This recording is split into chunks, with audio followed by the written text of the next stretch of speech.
इश्क जब जिद बन जाए पार्ट 9। रात काफ़ी हो चुकी थी। कमरे में हल्की रोशनी जल रही थी लेकिन माहौल भारी था। पीहू दुल्हन की हैवी ज्वेलरी उतार चुकी थी लेकिन अभी भी शादी के जोड़े में थी। उसकी आंखों में गुस्सा अब भी झलक रहा था। शौर्य खिड़की पर खड़ा उसे देख रहा था। वह जानता था कि पीहू गुस्से में है लेकिन उससे दूरी सहन नहीं हो रही थी। आखिर उसने ये शादी सिर्फ इसलिए नहीं की थी कि पीहू उसे नफरत करे। वह धीरे धीरे दरवाजे की तरफ गया और उसने दरवाजा बंद कर दिया था। शौर्य ने धीमे लेकिन तीखे लहजे में, कब तक भागोगी मुझसे पीहू? पीहू ने गुस्से से मुड़ते हुए कहा, मैं भाग नहीं रही शौर्य, तुमने अपनी जिद से ये शादी की है, अब क्या चाहते हो? शौर्य ने पीहू की बात सुनकर एक गहरी सांस ली, जैसे खुद को शांत करने की कोशिश कर रहा हो, लेकिन उसकी आंखों में एक जुनून सा चमक रहा था। शौर्य ने एक कदम आगे बढ़ते हुए कहा, मैंने कोई ज़बरदस्ती नहीं की पीहू, तुम चाहती तो हॉल से चली जाती, लेकिन तुम रुकी क्यों? पीहू ने गुस्से में कहा, क्योंकि मुझे अपनी फैमिली की इज्जत बचानी थी शौर्य। मैंने तुमसे शादी की है, इसका मतलब ये नहीं कि मैं तुम्हें अपना पति मानती हूँ। शौर्य की आंखों में एक अजीब सी आग जल उठी थी। वह तेजी से पीहू के करीब आया और उसके दोनों कंधों को पकड़ लिया। तो मुझे अपना पति मत मानो, लेकिन मुझसे इतनी नफरत भी तो मत करो कि मेरी हर बात पर शक करो। शौर्य ने गंभीर लेकिन इंटेंस आवाज में कहा। पीहू उसकी पकड़ से छूटने की कोशिश कर रही थी, लेकिन शौर्य उस पर अपनी पकड़ और मजबूत कर चुका था और एक झटके में उसे अपने और करीब कर लिया था। उनकी सांसें एक दूसरे के इतने पास थीं कि दोनों की धड़कनें तेज हो रही थीं। पीहू ने सख्त लहजे में कहा, शौर्य दूर हटो। शौर्य ने धीमे लेकिन पजेसिव अंदाज में कहा, तुम चाहती हो कि मैं दूर हो जाऊं? शौर्य ने उसकी ठुड्डी को हल्के से ऊपर उठाया, जिससे पीहू की आंखें उसकी आंखों से मिल रही थीं। शौर्य की पकड़ मजबूत थी लेकिन उसके स्पर्श में कोई ज़बरदस्ती नहीं थी। शौर्य ने फुसफुसाते हुए कहा, अगर इतनी नफरत करती हो तो मेरी आंखों में देखकर कहो कि तुम्हें मेरे करीब आने से कोई फर्क नहीं पड़ता। पीहू का दिल तेजी से धड़कने लगा था, लेकिन वह खुद को कमजोर नहीं पड़ने देना चाहती थी। पीहू ने गुस्से से कहा, मुझे फर्क नहीं पड़ता, दूर रहो मुझसे शौर्य। पीहू की आवाज़ में गुस्सा था लेकिन उसकी आंखों की झील में हलचल थी, जिसे शौर्य बड़ी आसानी से पढ़ सकता था। उसकी चुनौती भरी आंखों में एक अजीब सा संकोच छिपा हुआ था जो उसे और भी उकसा रहा था। शौर्य ने हल्के से मुस्कुराते हुए एक कदम आगे बढ़ाया, पीहू को अपनी गिरफ्त में लेते हुए। उसकी उंगलियां पीहू की कमर के पास सरक आई थीं, इतना कि उसकी गर्माहट पीहू की धड़कनों को तेज कर रही थी। वह फुसफुसाया, तुमने सोच भी कैसे लिया कि शादी की पहली रात तुम मुझे अपने करीब आने से रोक सकती हो पीहू? ये तो मेरे साथ नाइंसाफ़ी होगी ना? पीहू की सांसें अटक गई थी, उसकी आंखें चौड़ी हो गई थीं, लेकिन उसने खुद को संभालते हुए चेहरे पर वही सख्ती लाते हुए कहा, मैं रोक सकती हूँ? उसने आंखें चुराने की कोशिश करते हुए कहा, लेकिन शौर्य ने उसकी ठुड्डी को हल्के से उठाया, मजबूर किया कि वह उसकी आंखों में देखे। तो रोक लो ना। शौर्य की आवाज़ गहरी थी, चैलेंजिंग थी। अगर वाकई तुम्हें फ़र्क नहीं पड़ता तो खुद को मुझसे दूर कर लो पीहू। पीहू की हथेलियाँ मुट्ठियों में बदल गई थीं। वह चाहकर भी पीछे नहीं हट पा रही थी। शौर्य की आंखों में कुछ ऐसा था जो उसे जकड़ रहा था, जो उसे रोक रहा था। शौर्य ने हल्के से उसके कान के पास झुककर कहा, ये नफरत का बहाना अब नहीं चलेगा पीहू जी। मैं तुम्हारी आंखों में देख सकता हूँ कि सच्चाई कुछ और है। पीहू की आंखें नम हो गई थीं, लेकिन उसने जल्दी से उन्हें झपका कर अपनी भावनाओं को छुपा लिया था। मुझे फ़र्क नहीं पड़ता शौर्य। पीहू की आवाज़ लड़खड़ा गई थी। शौर्य हल्के से मुस्कुराया, जैसे उसकी इस बात पर यकीन न हो। पीहू ने हल्के से झटके से शौर्य की पकड़ से खुद को छुड़ाया, लेकिन अचानक उसके पैर में कुछ अटक गया था और वह संतुलन खो बैठी। उसे गिरने से पहले ही शौर्य ने उसे संभालने के लिए झटपट आगे बढ़कर उसकी कलाई पकड़ ली थी, लेकिन दोनों का संतुलन बिगड़ गया था और धड़ाम पीहू सीधे शौर्य से टकरा कर नीचे गिर गई थी और अगले ही पल उनके होंठ हल्के से एक दूसरे को छू गए थे। पीहू की तो जैसे सांसें ही रुक गई थीं। उन दोनों के दिलों की धड़कनें तेज हो गई थीं। कुछ सेकंड के लिए जैसे पूरी दुनिया थमसी गई थी। पीहू की आंखें झटके से चौड़ी हो गई थीं, जबकि शौर्य खुद भी हैरान रह गया था। लेकिन उस पल में दोनों में से कोई भी हिलने की हिम्मत नहीं कर पाया था। पीहू ने होश में आते ही झटके से पीछे हटने की कोशिश की, लेकिन इस बार शौर्य ने उसे कसकर पकड़ लिया था ताकि वह दोबारा ना गिरे।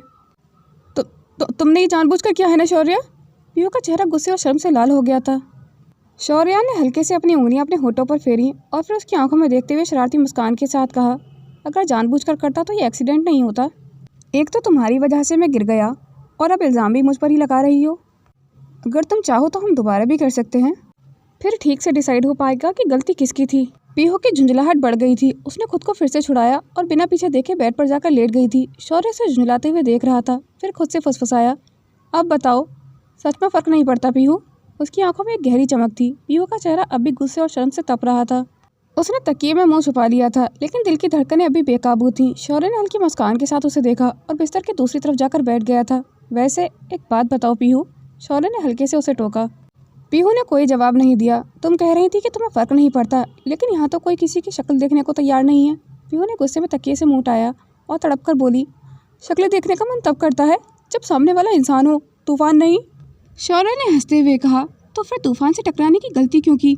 पीहू ने तकिया उठाकर उसकी तरफ फेंका, लेकिन शौर्य पहले ही बच चुका था। अब बस भी करो, बहुत लड़ चुकी हो तुम, चुपचाप सो जाओ, सुबह तुम्हें फिर से बहस करने के लिए एनर्जी चाहिए होगी। शौर्य ने चिढ़ाने वाले अंदाज में कहा, बहस? मैं क्यों बहस करने लगी? पीहू ने भौएं चढ़ाई। अच्छा, तो इसका मतलब सुबह से ही तुम मुझे शांति से गुड मॉर्निंग बोलोगी? पीहू एक पल के लिए कोई जवाब नहीं सूझा था, फिर मुंह फेर कर बड़बड़ाई, मुझे तुम्हारे साथ कोई गुड मॉर्निंग शेयर नहीं करनी शौर्या। शौर्य मुस्कुराया, फिर हल्के से सिरहाने से टेक लगाकर आंखें बंद कर ली थी। फर्क तो पड़ता है पीहू, उसने धीमे से कहा, लेकिन पीहू पहले ही सोने का नाटक कर चुकी थी और शौर्या ने भी मुस्कुराकर अपनी आंखें बंद कर ली थी। अगली सुबह हल्की धूप खिड़की से अंदर आ रही थी। पीहू अभी भी सोई हुई थी, जबकि शौर्या उसकी तरफ शरारत से देख रहा था। उठो मैडम जी, वरना मैं। पीहू ने करवट बदली पर आंखें नहीं खोली थी। वरना क्या? वह उन्नीदी आवाज़ में बोली। शौर्य को एक आइडिया आया।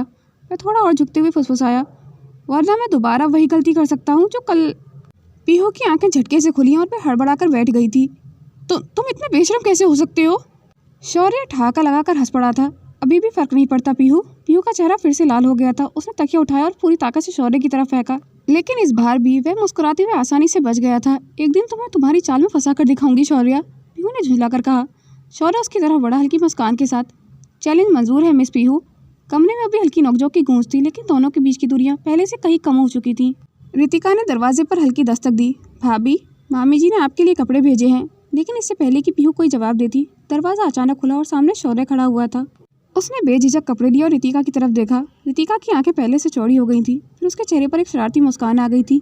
अरे वाह भाई, आप तो भाभी के लिए खुद ही दरवाज़ा खोलने लगे। शौर्य ने बिना किसी एक्सप्रेशन के कपड़े पकड़कर कंधे उचका दिए। तो अंदर मैं ही था, तो लेने में क्या दिक्कत है? रितिका ने हल्के से सिर हिलाया। भाई, भाभी को तो आदत डालनी पड़ेगी, अब इतनी केयरिंग और एक्सप्रेसिव हस्बैंड मिला है उन्हें। शौर्य हल्का सा मुस्कुराया और बोला, अब इतना भी मत छेड़ो रितिका, वरना तुम्हारी भाभी कपड़े लेने के बजाय मुझ पर ही वार कर देगी।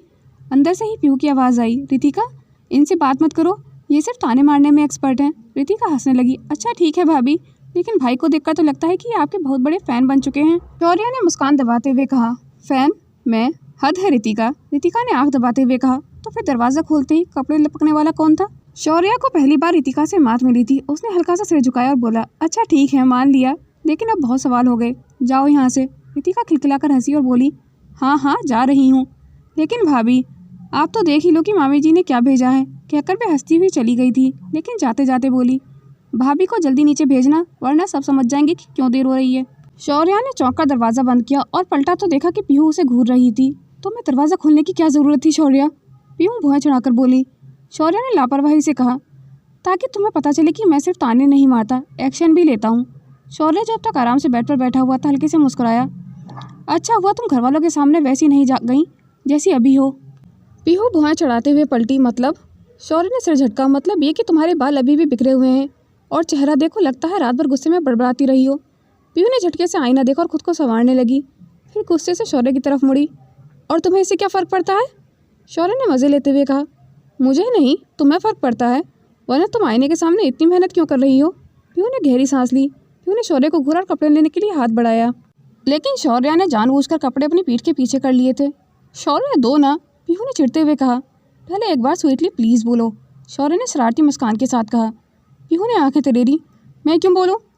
तो फिर मैं भी क्यों दूँ? शौर्य ने मज़े लेते हुए जवाब दिया। पीहू ने झपट्टा मारा, लेकिन शौर्य तेज़ था, वह थोड़ा पीछे हट गया था। ओह, तो अब छीनने का प्लान है? शौर्य बहुत हो गया, कपड़े तो क्यों, तुम्हें तो फ़र्क नहीं पड़ता है ना? शौर्य ने उसे याद दिलाया। पीहू भड़क गई थी। तुम्हें मेरी हर बात याद रहती है क्या? शौर्य ने हल्के से मुस्कुराते हुए कहा। जब बात तुम्हारी हो तो सब कुछ याद रखना ज़रूरी हो जाता है पीहू। पीहू को कुछ जवाब नहीं सूझा। उसके दिल की धड़कन फिर से तेज़ हो गई थी। अब कपड़े दो, उसने आंखें चुराते हुए कहा। प्लीज़। पीहू ने गहरी सांस ली और धीमे से कहा, प्लीज़ शौर्य। शौर्य की मुस्कान और गहरी हो गई थी। उसने कपड़े आगे बढ़ाए, लेकिन जैसे ही पीहू ने लेने के लिए हाथ बढ़ाया, वह थोड़ा और झुक गया था। अब एक थैंक यू भी कह दो मिसेस शौर्या। पीहू ने चुंझलाते हुए कपड़े खींचे और बिना कुछ कहे बाथरूम की तरफ बढ़ गई थी। शौर्य हल्के से हंसा। फ़र्क तो पड़ता है पीहू, और जल्दी तुम खुद मानोगी। कुछ देर बाद ही पीहू नाश्ते के लिए तैयार होकर नीचे आ गई थी। उसने हल्की गुलाबी रंग की साड़ी पहनी हुई थी, जो नेत्रा जी ने उसके लिए भेजी थी। बाल खुले हुए थे और चेहरे पर हल्की मुस्कान थी, लेकिन जैसे ही उसकी नज़र शौर्य पर पड़ी, उसका मूड फिर से बिगड़ने लगा था। शौर्य ने उसे देखा और होठों पर एक शरारती मुस्कान आ गई थी। ओह, तो गुस्सा करने वाली मैडम को आखिर तैयार होने में आधा घंटा लग ही गया।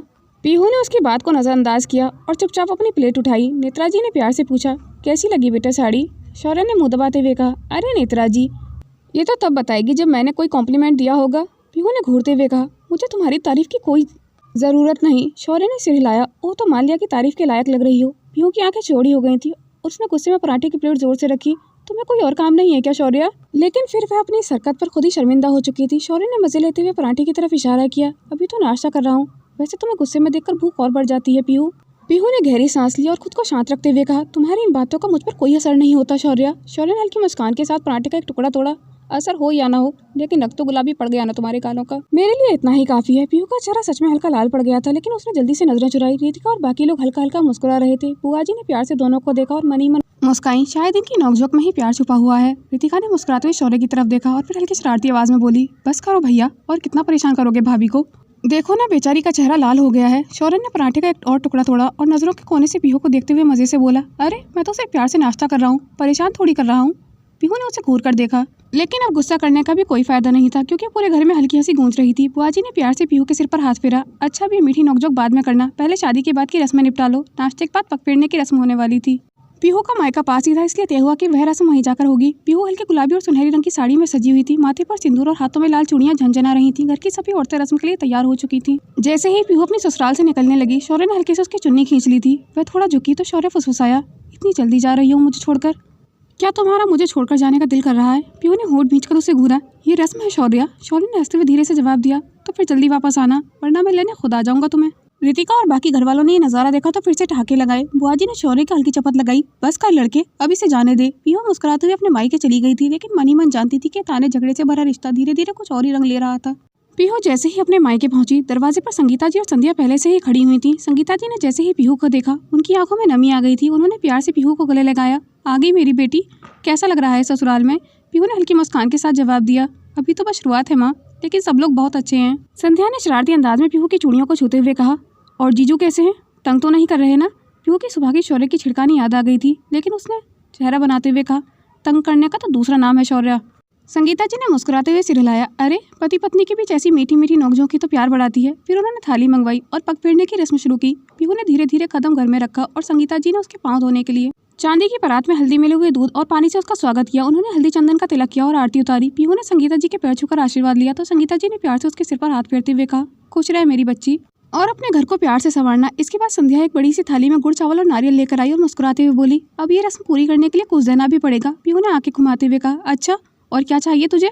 संध्या ने हंसकर कहा, हमारी लाडली बहन की शादी हुई है तो कुछ बड़ा गिफ्ट होना चाहिए।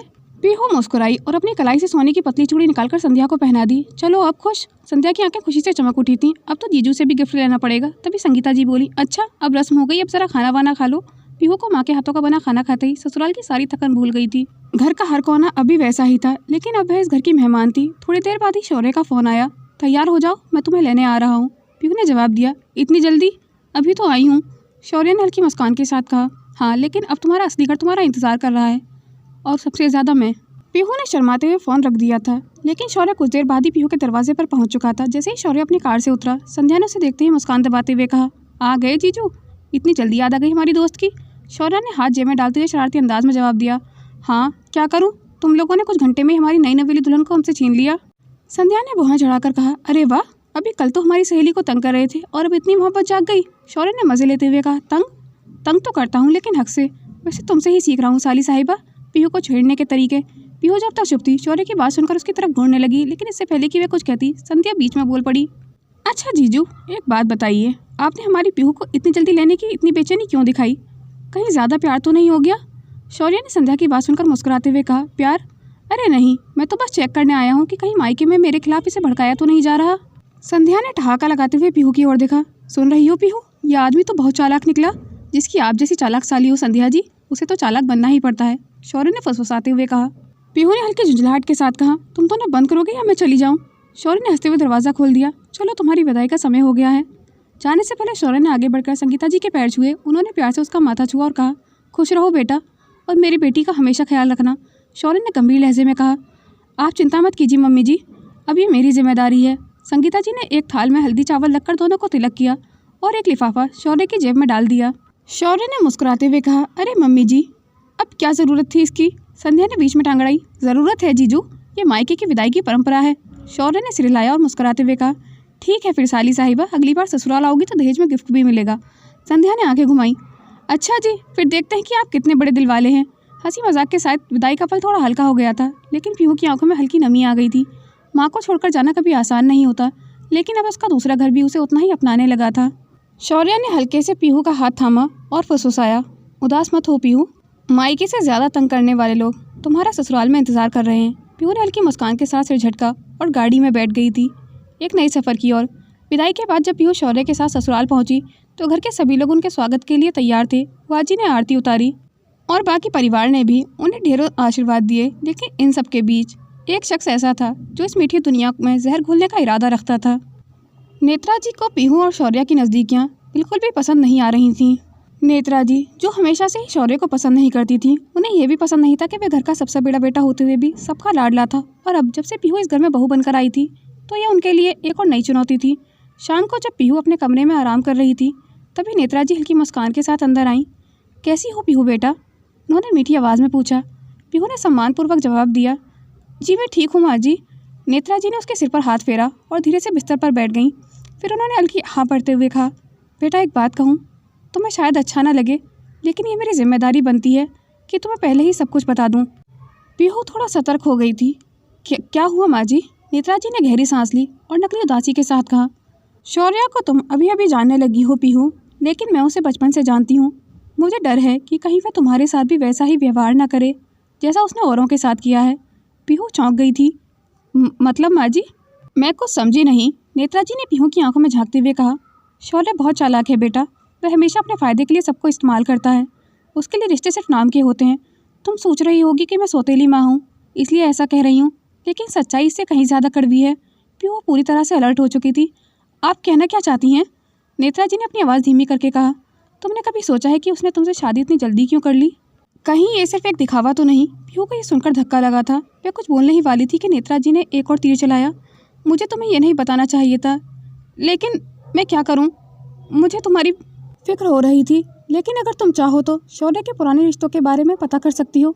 तुम जान पाओगी कि वह अपनी हर गर्लफ्रेंड से झूठ बोलता आया है और फिर उन्हें छोड़ देता है। पीहू की आंखें चौड़ी हो गई थी। उसके मन में एक हल्का सा शक घर कर गया था।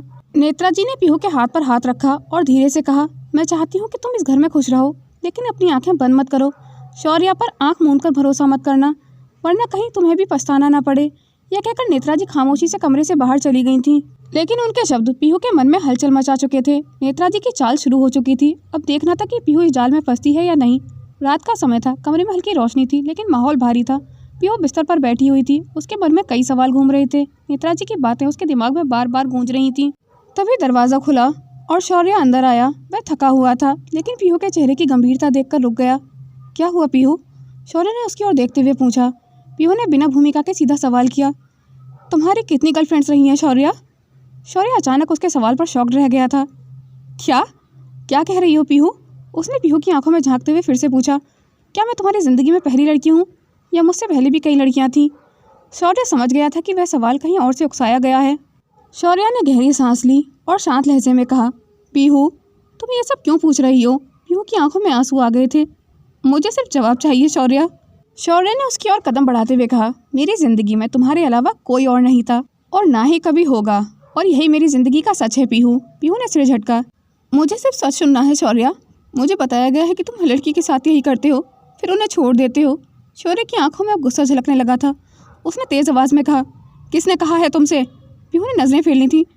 यह ज़रूरी नहीं कि मैं बताऊं कि मुझे किसने बताया है, लेकिन क्या यह सच नहीं है? शौर्य ने झुंझलाते हुए कहा, तो तुम उन लोगों की बातों पर यकीन करोगी जो हमारे बीच गलतफहमी पैदा करना चाहते हैं, लेकिन मुझ पर कभी विश्वास नहीं करोगी। पीहू खामोश रही। शौर्य ने अपनी मुट्ठियां भींच ली थी। अगर तुम्हें मुझ पर इतना भी भरोसा नहीं तो इस रिश्ते का क्या मतलब पीहू? पीहू ने धीमे से कहा, मुझे तुम पर यकीन नहीं शौर्य, और कोई भी इंसान तुम्हारे बारे में आकर झूठ क्यों बोलेगा? शौर्य ने गुस्से में उसके सामने से हटते हुए कहा, बहुत अच्छा, ठीक है, हाँ मैं ही झूठा हूँ। मेरे बारे में कोई क्यों झूठ बोलेगा? जब तक तुम्हें सच्चाई का पता नहीं चलता तब तक मैं यहाँ नहीं रहने वाला। जब मुझ पर यकीन हो जाए तब मेरी बात सुनना। इतना कहकर शौर्य ने अपने कुछ ज़रूरी सामान उठाया और कमरे से बाहर निकल गया था। नीचे हॉल में नेत्रा जी खड़ी हुई थी। उन्होंने शौर्य को गुस्से से बाहर जाते हुए देखा और उनके चेहरे पर हल्की मुस्कान उभर आई थी। बस यही तो मैं चाहती थी, उन्होंने मन ही मन सोचा। पीहू को शौर्य पर शक हो चुका था और शौर्य गुस्से में घर छोड़ चुका था। शौर्य गुस्से से भरा हुआ अपने फार्म हाउस पर आ चुका था और पीहू अपने कमरे में बैठी हुई रो रही थी। रात के अंधेरे में ठंडी हवा के बीच उसकी आंखों में सिर्फ नाराज़गी थी। उसने बिना किसी से कुछ कहे सीधा अपना कमरा खोला और अंदर चला गया था। रोहित, जो पहले से ही वहाँ मौजूद था, शौर्य को अचानक फिर से इस जगह पर देखकर परेशान हो गया था। उसने महसूस किया कि शौर्य का मूड पहले से ही बहुत ख़राब है। भाई फिर से यहाँ? रोहित ने हैरानी से पूछा। शौर्य ने रोककर उसे एक उड़ती हुई नज़र से देखा, फिर थके हुए लहजे में कहा, वह औरत मुझे कभी खुश नहीं रहने देगी रोहित, वह कभी मुझे खुश नहीं देख सकती। ये कहकर वह बिना और कुछ बोले अपने कमरे में चला गया था और दरवाज़ा ज़ोर से बंद कर लिया था। रोहित को सब कुछ समझ आ चुका था। शौर्य के शब्दों ने रोहित के दिमाग में खतरे की घंटी बजा दी थी। उसे समझने में ज़रा भी देर नहीं लगी थी कि यह सब क्या धरा नेत्रा जी का है। रोहित ने गहरी सांस ली और कुछ सोचते हुए कहा, तो यह सब शुरू हो चुका है। रोहित बुदबुदाया। वह जानता था कि नेत्रा जी को शौर्य से हमेशा से ही परेशानी थी, लेकिन जब अब पीहू उसकी ज़िंदगी में आ गई थी तो नेत्रा जी ने उसी को निशाना बनाया। रोहित के मन ही मन सोचा, अगर मैं अब कुछ नहीं करूँगा तो वह इस गलतफहमी को और बढ़ा देंगी। अगर मैंने अब भी कुछ ना किया तो शौर्य और पीहू हमेशा के लिए अलग हो जाएंगे। मुझे इसे रोकना होगा किसी भी कीमत पर। आखिर रोहित क्या करने वाला है? नेत्रा जी की अगली चाल क्या होगी? कमेंट करके ज़रूर बताइएगा कि ये कहानी आपको कैसी लग रही है। दोस्तों, इस कहानी का अगला पार्ट देखने के लिए मेरे YouTube चैनल को सब्सक्राइब करें और ऐसी इंटरेस्टिंग कहानियाँ सुनने के लिए बेल आइकन को प्रेस करें ताकि हमारी कहानी की नोटिफिकेशन आप तक पहुँच सके। और अगर हमारी कहानी आपको पसंद आती है तो वीडियो को लाइक, कमेंट एंड शेयर ज़रूर करें। और अगर आप इस कहानी के पिछले पार्ट देखना चाहते हैं तो डिस्क्रिप्शन में दिए गए लिंक पर क्लिक कर देख सकते हैं। कहानी को अंत तक देखने के लिए धन्यवाद।